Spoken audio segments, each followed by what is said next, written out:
ഇന്ന് നമ്മൾ ഉണ്ടാക്കാൻ പോകുന്നത് ചെന്നൈയിലെ കല്യാണ വീടുകളിൽ ഉണ്ടാക്കുന്ന സ്പെഷ്യലായിട്ടുള്ള ബ്രെഡ് ഹൽവ. വളരെ കുറഞ്ഞ എണ്ണ ഉപയോഗിച്ച് എങ്ങനെ ഉണ്ടാക്കാമെന്ന് നോക്കാം.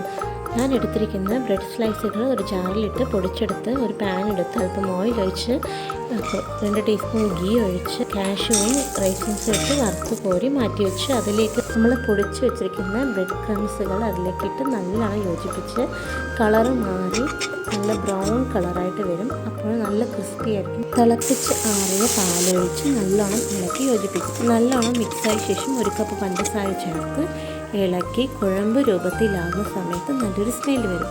അപ്പോൾ നമുക്ക് ഏലക്ക പൊടിച്ചും ചേർത്ത് കൊടുക്കാം. നമ്മൾ വറുത്ത് കോരി മാറ്റി വെച്ച് കാഷ്യൂവും റൈസും ചേർത്ത് കൊടുത്ത് 1 ടീസ്പൂണോളം ഗീ ഒഴിച്ച് നല്ലോണം ഇളക്കി കഴിഞ്ഞാൽ നമ്മുടെ അടിപൊളി കുറഞ്ഞ എണ്ണ ഉപയോഗിച്ചിട്ടുള്ള Chennai style bread halwa ready ആയിട്ടുണ്ട്. കുറഞ്ഞ എണ്ണ കൊണ്ട് ഉണ്ടാക്കിയ 1 പാൻ റെസിപ്പിയാണ്. അടിപൊളിയാണ്, എല്ലാവരും ട്രൈ ചെയ്യും.